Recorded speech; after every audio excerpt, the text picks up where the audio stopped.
warm welcome to all the dignitaries joining us on day 2 of the Expo and Summit. My name is Harpreet Kaur, and on behalf of organizers, I'm your host for the event. We extend a special welcome to all the esteemed speakers and delegates who have joined us at 5th BBB International Expo and Summit 2026 on the bioenergy value chain, encompassing bioenergy, biofuels, and biomaterials. It's a 3-day event organized by Indian Biogas Association, Indus Exposium, and Revele Energy as strategic partner. The event is supported by Ministry of New and Renewable Energy, Ministry of Road Transport and Highways, Department of Science and Technology, and MSME Government of India. We are now starting with the first fireside chat for the day. I request Colonel Rohit Dev to kindly come and join us on stage. Ladies and gentlemen, please put your hands together for Colonel Rohit Dev, founder, Revele Energy, and strategic partner, BBB Summit and IEX. And now I request Dr. Vibha Dhawan, Director General TERI, to kindly come and join us on stage. A very warm welcome to you, ma'am. Ladies and gentlemen, we are going to have the first fireside chat for the day. And now I request Colonel Rohit Dev to kindly felicitate Dr. Vibha Dhawan with a bouquet. Ma'am, thank you so much for gracing the occasion. Ladies and gentlemen, please put your hands together for Dr. Vibha Dhawan. Over to you, sir. Thank you so much. So, ladies and gentlemen, time is of premium and Dr. Dhawan has to reach a place. And I promised her that I will leave her at 12:15. Ma'am, we have 10 minutes. And we have to shape the energy transition in the next 10 minutes of the country. We've been through a full dialogue today, ma'am, chaired by you for about an hour and a half plus. And we deliberated upon what are the gaps which exist in the sphere of energy transition. You heard the dilemma of transition, climate action, income, GDP, everything else. Today we are at a stage, ma'am, that there are certain gaps which at the apex level you would have identified. And not from the background of TERI, but as a global leader into energy transition. If I ask you, what are the 3 most important gaps which need to be addressed for India's net zero to be a success story in 2070, what would those gaps be, in your opinion? If we look at India as a country, we are an energy-starved country. By that I mean that we don't have that much of energy that we require. We are so dependent on fossil fuel. And therefore, the current geopolitical conditions, they have really put us under a lot of stress. It is not just financial stress, it is also stress due to availability. And therefore, although we have taken steps as a country much before in terms of going for renewable, but then it is that, thank God, we have done it and we need to do them much faster. And many of the things which were not affordable yesterday, perhaps they are going to be affordable as well. Now, looking at the gap part of it, the gap is that few things we subsidize, few things we don't subsidize. And therefore, like if you don't give a subsidy to a particular technology, but some other technology or the product is subsidized, that is disincentive for the new product to come. The second is that there is too much of a gap between laboratory and the field.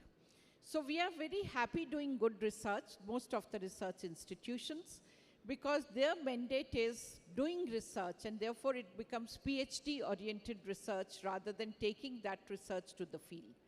And in between, we started, like about a decade ago, we were talking a lot about public-private partnership.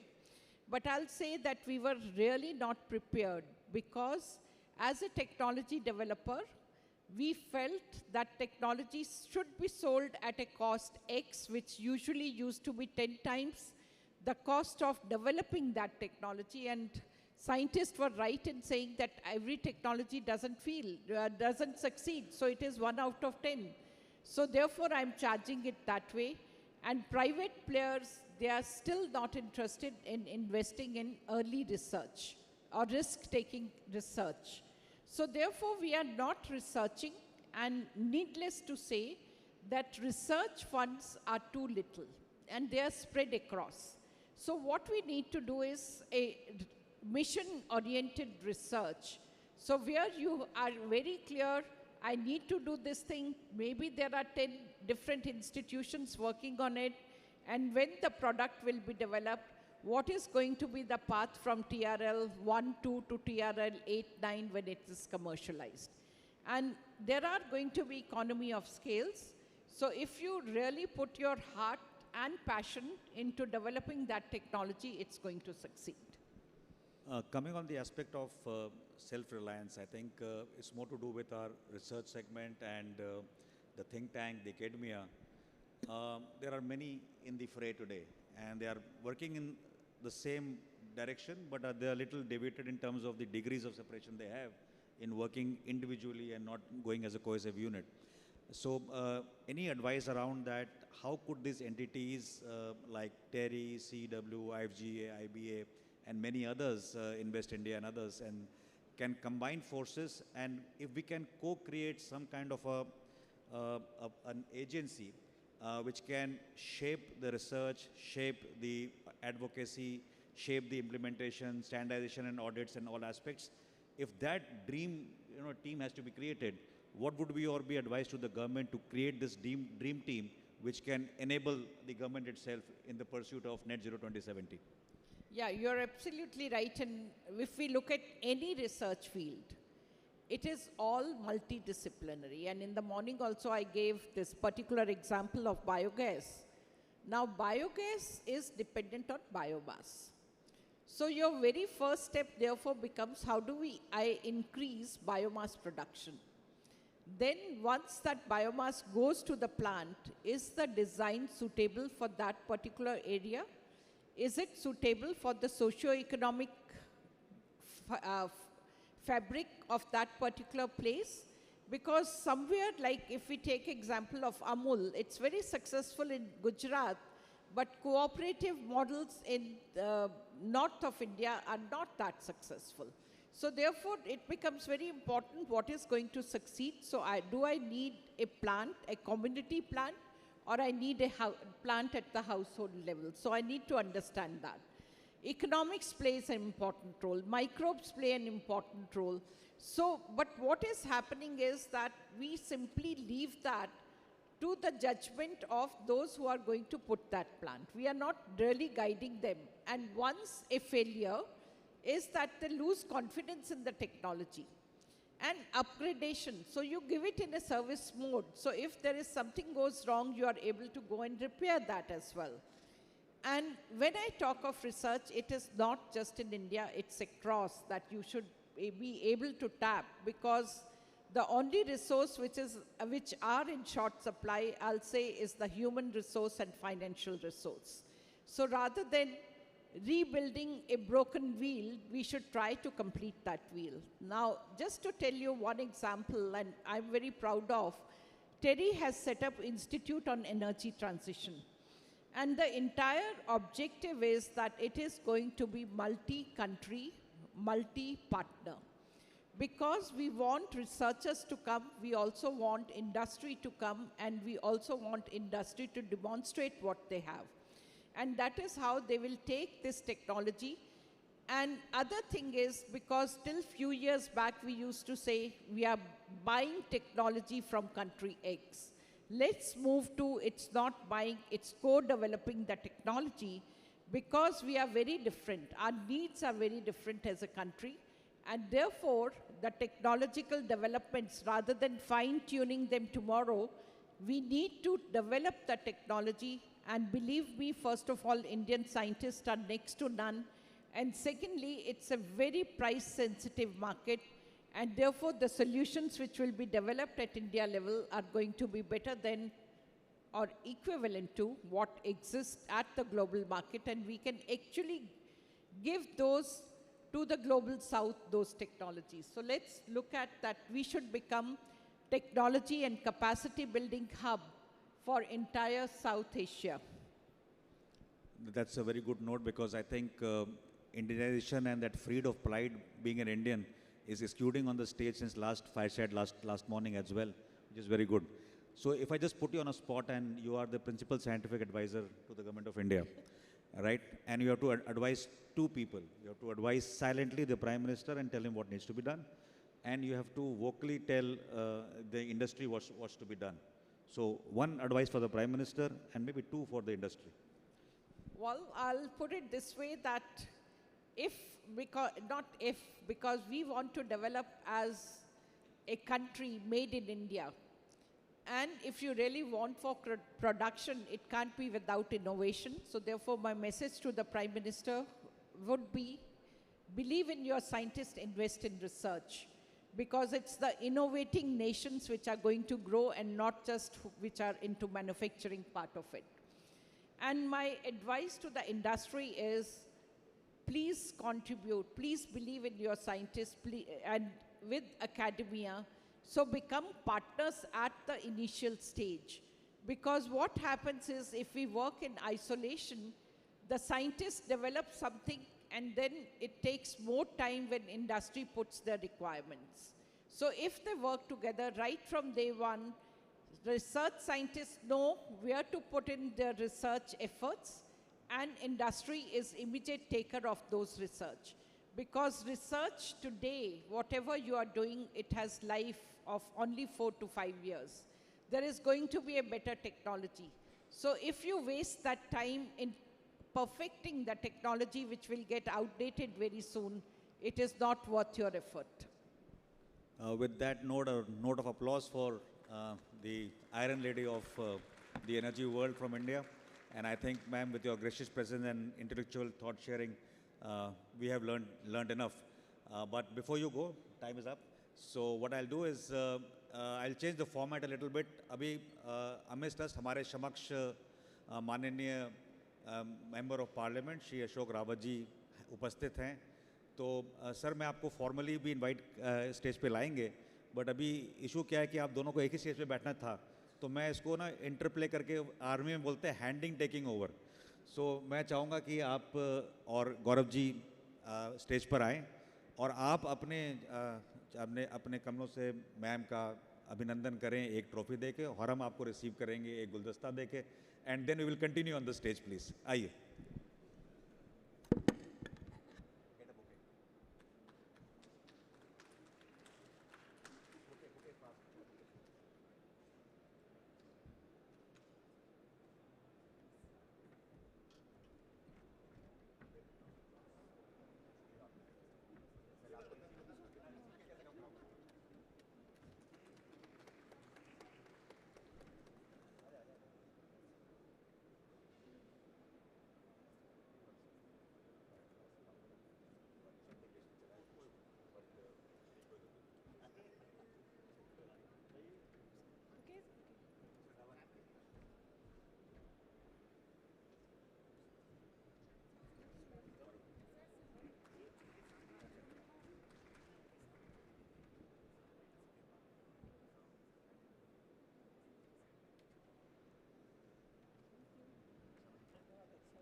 Thank you so much, Colonel Rohit Dev and Dr. Vibha Dhawan. Ladies and gentlemen, that was our first fireside chat on energy transition of Bharat amidst challenges. A very big round of applause for that wonderful fireside chat. Can we have a big round of applause, please? Thank you so much.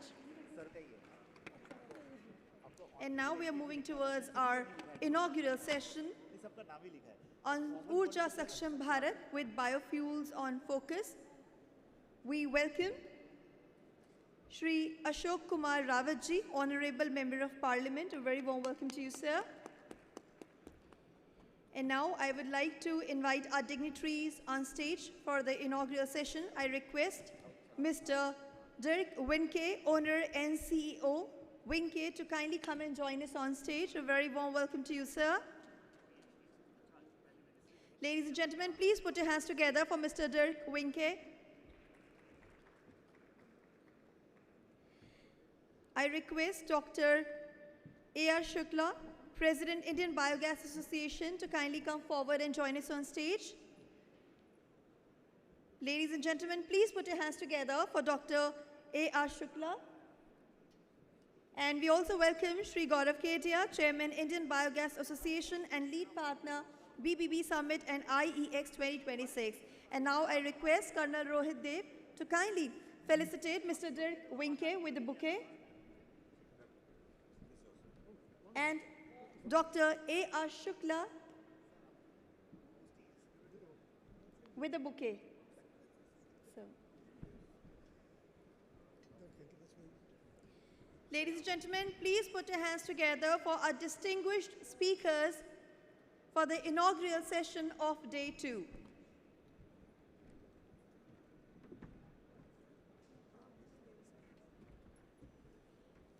And now I request everyone present here to kindly stand up for the national anthem.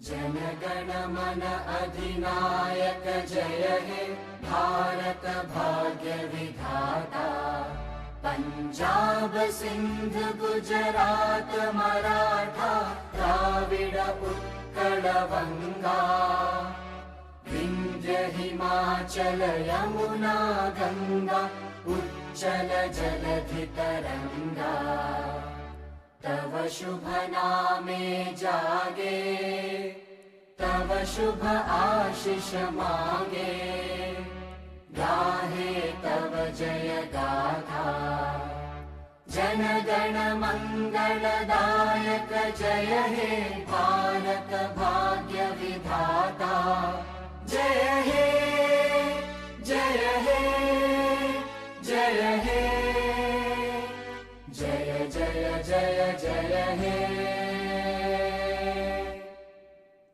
Thank you so much. I request everyone to kindly be seated, and I request Colonel Rohit Dev to kindly deliver the welcome address.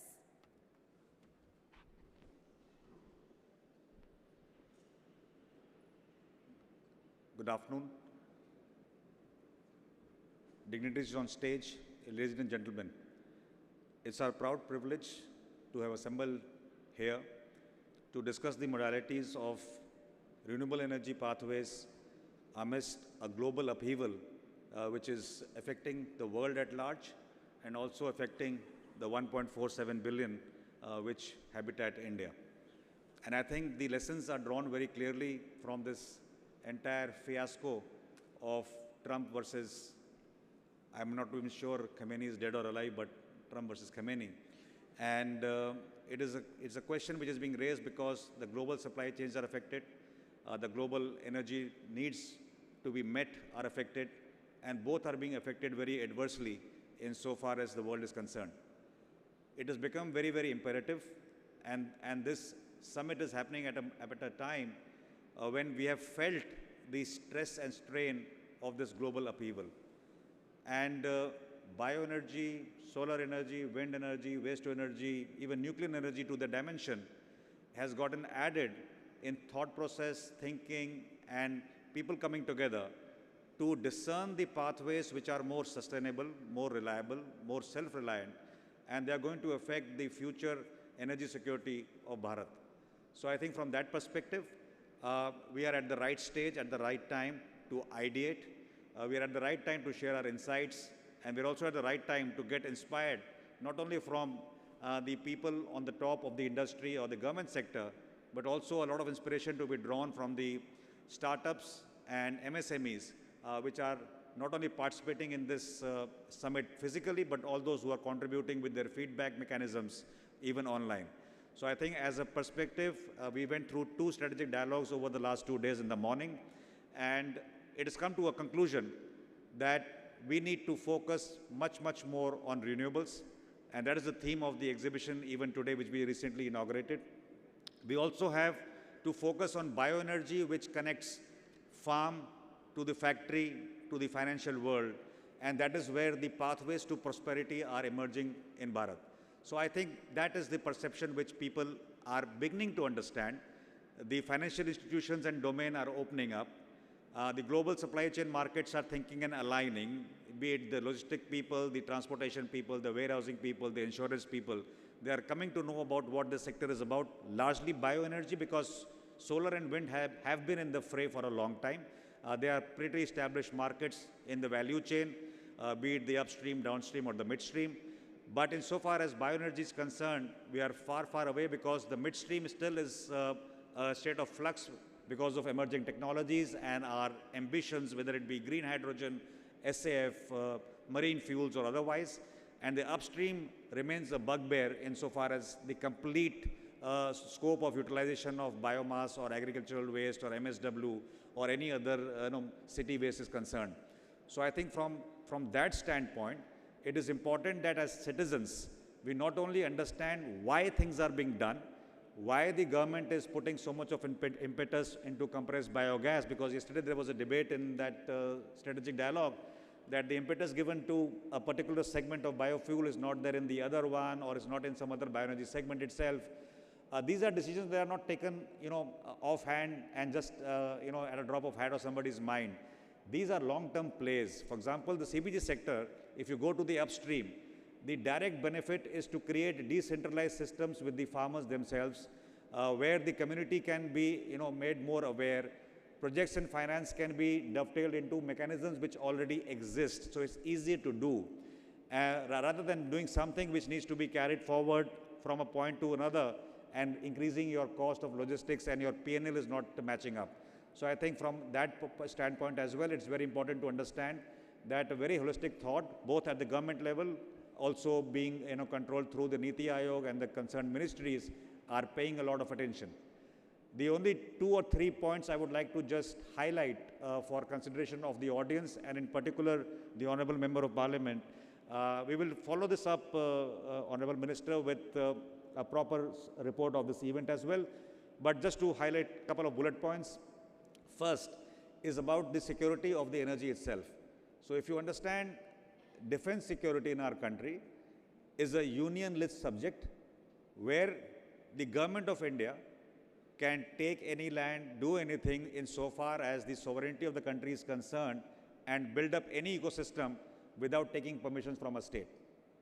Whereas the energy sector is largely under the concurrent list.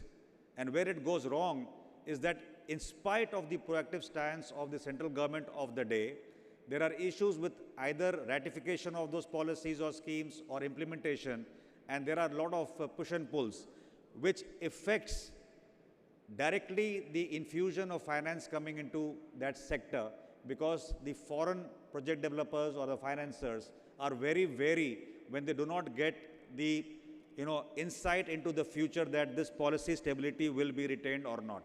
So I think from that standpoint, the entire Parliament, I would suggest, at some point of time, the matter is also with a lot of union ministers, as spoken to them as well, is to put energy into the union list basket in a manner it can be done. I'm quite sure as a government, probably the current government is pretty much a little short on numbers, but those numbers will be made up in a few more elections if you keep winning.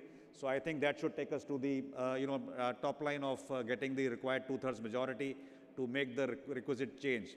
And I will tell you why I'm saying this.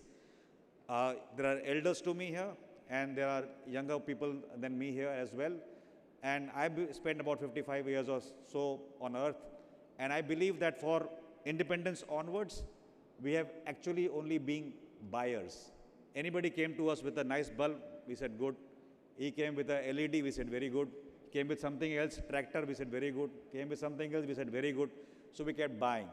So options were generated in the global market, courtesy all these fancy looking big 4, big 5s, which we have made them to make inroads into our country.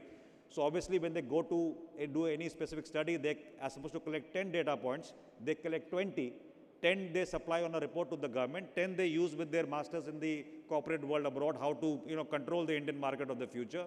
And that is how you have been designing and failing because you have become you have become so dependent on foreign technology, so dependent on foreign finance, so dependent on foreign processes that we don't know where to start from.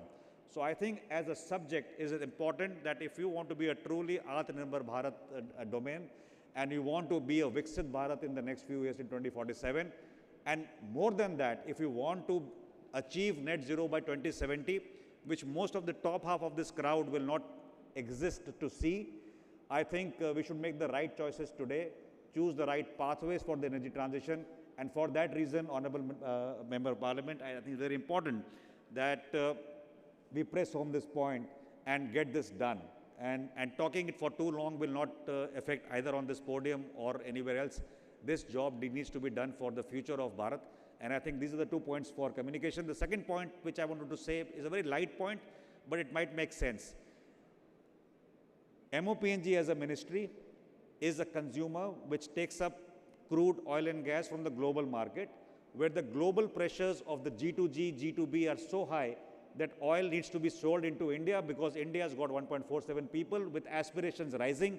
With the aspiration, the number of motor vehicles, energy consumption will rise, so people want to sell to us. So from that perspective, there is a ministry, another ministry called MNRE, which is supposed to be looking at all the renewable energy pathways of this country. But suddenly out of nowhere, we heard that a mission will be launched called Sampoorn, which will be under the MOPNG, which will drive the compressed biogas sector. If you can do it, you could have done 7 years ago when Satat scheme was launched. There were 5,000 LOIs. Today on the ground, there are 138 plants, and still the investment and other opportunities are lacking. And I will tell you the simple reason. The only thing MOPNG-led OMCs had to do in the 7 years is to, on an agreement, take the offtake guarantee for the gas. That means, on a thumb impression, agreement legally signed, everything which is produced by the producer, whether it's a startup entrepreneur or a big corporation, you will take it. If that was done, you would have had at least 1,000 plants. That is still not being done. And there is always going to be a huge conflict of interest if I am the person or the agency or the PSU in whichever capacity, and if I control $1 trillion worth of overall, oil and gas trade, you tell me how much should I be inclined with those, supply chains set, things happening on their own without taking a headache, and plus whatever happens due to the pressure of the governments, between two governments and the business houses. How do I make accommodation for spending money into the bioenergy sector, biofuel sector to make the transition? It is not a human tendency. So we are fighting the human tendency, we are fighting the business tendency, and we are giving somebody that charge to lead where there is a huge, if I may put in a very layman's word, a conflict of interest going ahead. So such like dichotomies needs to be identified at the committee level of the government which is dealing with energy. There are various committees of the parliament as well. If we need some more support for the parliamentary committees, there are many eminent persons in this audience who can be taken as on-call people for those committees, get their views, and I think we need to structure. The last bullet point for consideration is, where are we going? And I said with a lot of responsibility, because technologies emerge as starlights in the galaxy of the world, we start chasing those technologies. And we start telling ourselves we should do that because it looks nice, it has to be good. No. The question is, in 2070, which is our target area for net zero, we are supposed to have a population of approximately 1.85 billion, given the slower growth of rate, which some reports have said. Now, what is going to be the energy consumption in the domestic sector and the industry sector is not known. That is the first part. Because the aspirations have not risen. The common household is not a US household where we have all the electrical gadgets and amenities of the world and comforts. They are not there. But are we aspiring? The answer is yes. Are we going to get it? The answer is yes. Is it going to consume more energy? The answer is yes. So today, we pat our backs and tell the global community with a lot of meekness that no, we are consuming per GDP very low consumption of energy. We should also say that in years to come, we'll be so developed that we will be the largest consumer of energy as well, but we'll create the pathways for that in a sustainable manner. That is the challenge. So we have not mapped that energy requirement. We have also not mapped that in 2070, how much will bioenergy contribute? Will it contribute towards steam? Will it contribute to biofuels or biomaterial? How much will nuclear contribute? How much will electrification contribute in terms of EV and battery storage? So these pathways needs to be defined. Unless you know the end state and the goal which you want to achieve, how will you traverse a path in a 5-year plan or a long-term plan of 10, 20 years is difficult to envisage. So I think that must be the focus, needs to be done, and hopefully we are in the year of 2026. Couple of more years, we should be able to devise something which is more workable. So with that, I will rest myself to, right now. We had an eminent speaker to address us after me, Dr. Vibha Dhawan. She had to go somewhere. She conveyed the apology directly to the minister as well. So without much ado, I will call on stage a special guest, Mr. Dirk Winke, who's traveled here from Europe, who's been in this. In fact, I was given a small feedback which I discussed in the morning as well. He came to India a few days ago and spent time in the rural belt of India, in staying in villages, and he has learned about our system. He's by nature a person who's of a socio-economic mindset as well. So the floor is yours, Dirk. If you are aware of the time allotted is fine, otherwise you can speak and I will take off your mic when required. Please come, just joking.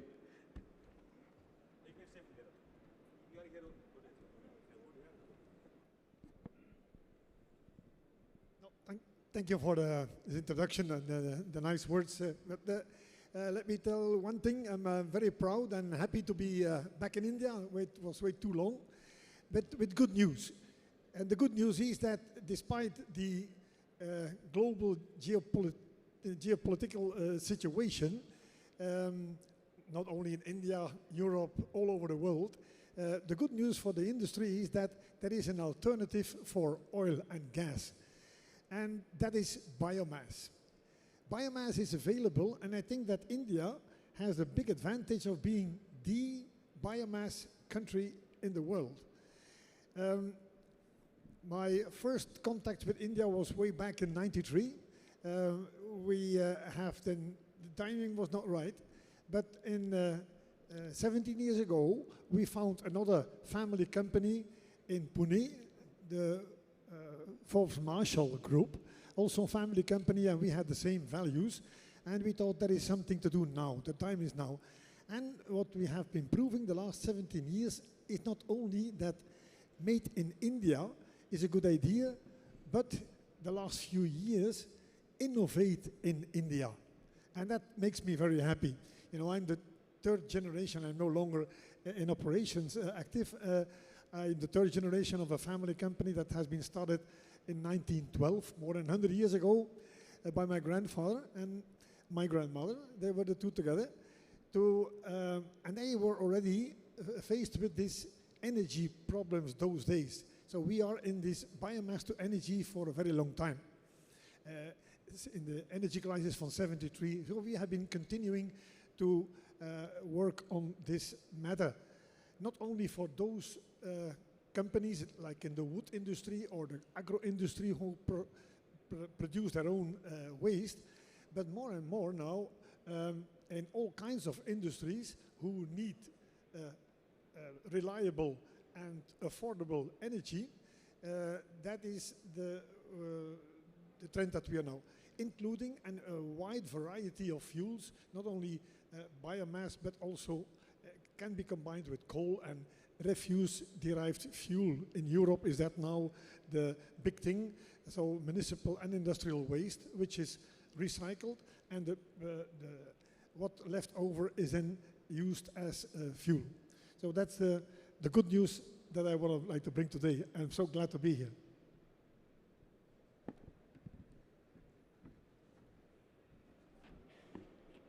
Thank you, Dirk, for that small note. I would now like to invite for the inaugural speech, Honorable Member of Parliament, Shri Ashok Rawatji. Firstly, publicly, a little bit of apologies because there was some miscommunication with your secretariat. As a typical Fauji, I take bullets, I take the full blame. and I hope you pardon us for that. But having said that, I would request you to address the audience, and that will be our inaugural speech for the day, and would need your guidance and pathways of where we should go from this, and how do you feel we should organize it better.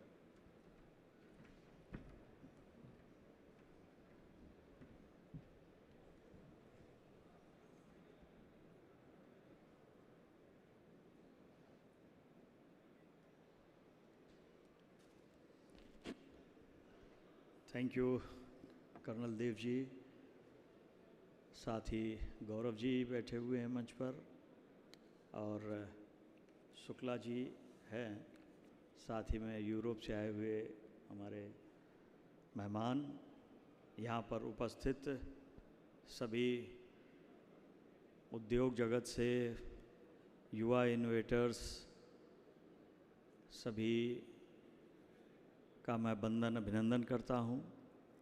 साथियों, आज ये 5th bio energy, biofuel, bio material expo summit का आयोजन किया जा रहा है। मैं सभी आयोजकों को बहुत बहुत बधाई देता हूँ, शुभकामनाएं देता हूँ कि इन्होंने इस समिति का आयोजन लगातार करते चले आ रहे हैं। ये 5वां है, और इत्तेफाक से मेरा इनका परिचय हुआ, मुझे आमंत्रित किया, तो मुझे भी लगा कि इसमें मुझे भागीदार होना चाहिए, आपके बीच में आना चाहिए, क्योंकि ये एक ऐसा मंच है जहाँ पर सारे इन्होंने जो मेन इससे related ministry of renewable energy, road transport, science and technology and MSME, ये चारों का संगम, चारों से यहाँ पर, और चारों लोगों से जुड़े हुए लोगों को यहाँ पर एकत्रित करने का काम किया है। जो एक्सपो में भी आप देखेंगे बहुत से इनोवेटर्स हैं, साइंटिस्ट हैं। अभी मैं आ रहा था तो गौरव जी मुझे ला रहे थे, तो रास्ते में इन्होंने मुझे दिखाया, मैंने पूरा एक्सपो तो नहीं देख पाया क्योंकि यहाँ कार्यक्रम था। तो ये इनोवेटिव चीज़ें और जो एंटरप्रेन्योर्स हैं उनका स्टॉल्स हैं।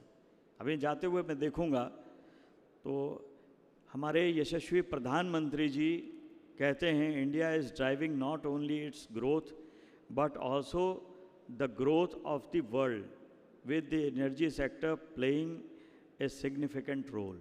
ये यशस्वी प्रधानमंत्री जी का ये वक्तव्य है, और बायो एनर्जी इसका मजबूत पहिया है।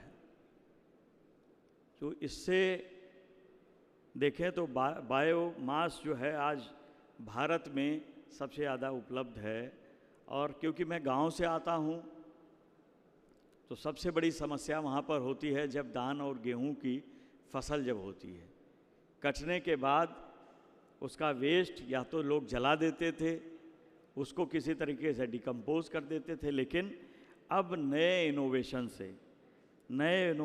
से आज वहाँ पर गाँव में, हर गाँव में जहाँ पर ये स्थिति थी, तो आज वहाँ पर गांव में एक नई ऊर्जा आ रही है, पराली को जलाने की ज़रूरत नहीं पड़ती है, उनको आज उपयोग में लाया जा रहा है बायोगैस से, और इससे गांव की स्थिति भी बदल रही है।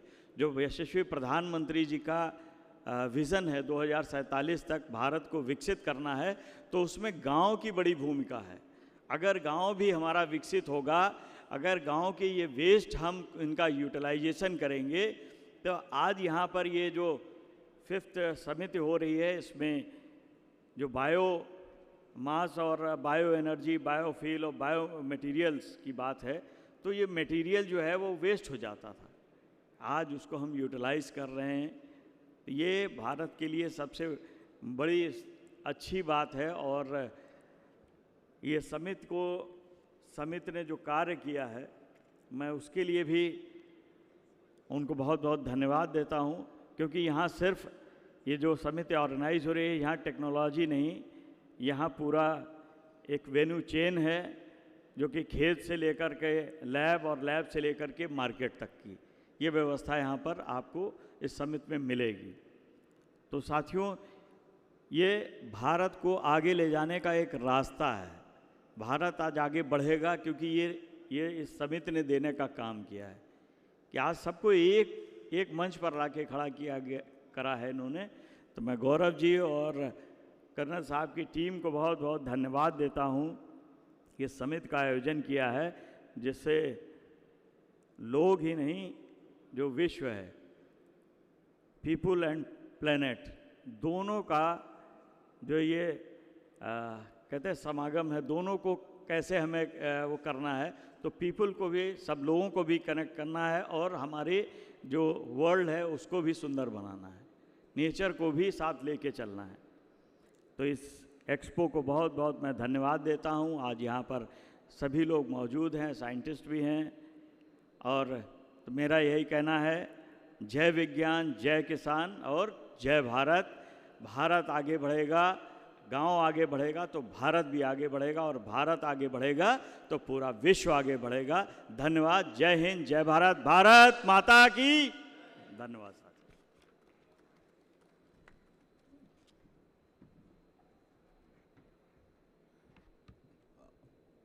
माननीय मंत्री जी, धन्यवाद। Now I will request doctor A.R. Shukla ji to present the vote of thanks, please.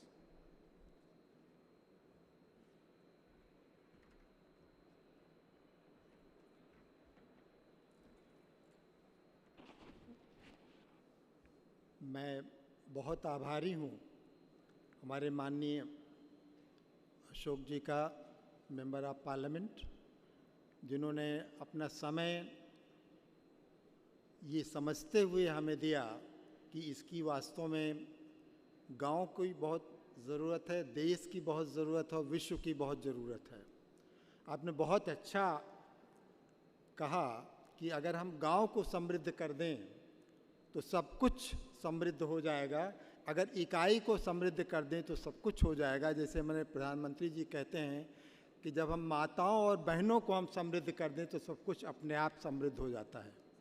और उसी प्रकार अगर हमको ऊर्जा के क्षेत्र में सक्षम बनना है तो सबसे पहले उसकी जो मदर है, ये अलग बात है कि सूर्य सारे ऊर्जा की शक्ति देता है, लेकिन अगर हर जगह कहीं भी इंसान रहता है, अगर उसको सक्षम बनाना है तो बायोमास या जैव मास, जैव भार, जैव ऊर्जा, जैव ईंधन और जैव खाद, तो ईंधन भी देता है, खाद भी देता है और सफाई भी करता है। जहाँ इंसान रहता है वो कुछ खाता है, कुछ गंदगी बिखेरता है। तो गंदगी को संभालने के लिए कोई भी टेक्नोलॉजी अगर सबसे अच्छी है तो वो बायोगैस है। चाहे वो गांव हो, चाहे वो शहर हो और चाहे वो प्लेनेट क्यों ना हो, वहाँ भी हमको बायोमास वेस्ट स्पेस में जाके इसके ट्रीटमेंट का विज्ञान जो कुछ हमने सीखा है उसको वहाँ अप्लाई करने की आवश्यकता होगी सर। तो मैं आपसे ये निवेदन करता हूँ सर कि MP लैड फंड है जहाँ से आप आते हैं, तो मेरा भी यही हमेशा सोचना रहता है कि उस गांव में हम कैसे वहाँ की जो ऊर्जा की आवश्यकता है, कैसे उनके अपने संसाधन से ज़्यादा पूरा कर सकते हैं और जो कम पड़े उसको बाहर से लेके जाएं। और उसके लिए सर मैं, इतिहास की बात है, चूँकि मैं भारत सरकार ऊर्जा मंत्रालय, ministry of new renewable energy में मैंने काम किया। वहाँ 1983 से लेकर 2011 तक मैं सेवारत था। तो हमने यहाँ पे जो कुछ हुआ रिन्यूएबल के क्षेत्र में, बायोगैस के क्षेत्र, उसका मैं चश्मदीद गवा रहा हूँ, उस यात्रा का साथी रहा हूँ। बहुत सारे कार्यक्रम बने, बड़े अच्छे थे, पीछे छूट गए। तो एक कार्यक्रम था ऊर्जा ग्राम। ऊर्जा ग्राम में ये था कि रिन्यूएबल एनर्जी के जितने सोर्सेस उस गांव में उपलब्ध हैं उसको हम इस्तेमाल करके उस गांव की ऊर्जा की ज़रूरत को हम पूरा करें, यही उसका उद्देश्य था। तो सर MP लैड फंड में न्यूक्लियस बायोमास होगा, बायोमास जो भी वहाँ पैदा हो रहा है जो खाने के लिए इस्तेमाल नहीं होता है, सारे के सारे की हर ग्राम बायोमास की प्रोसेसिंग, उसका संवर्धन वहाँ से करके ऊर्जा के लिए और खाद के लिए हमने उसका इस्तेमाल किया। और उसके बाद जो प्रधानमंत्री जी का विजन है कि वो जो है सिर्फ किसान, आज अन्नदाता ने ऊर्जा दाता है।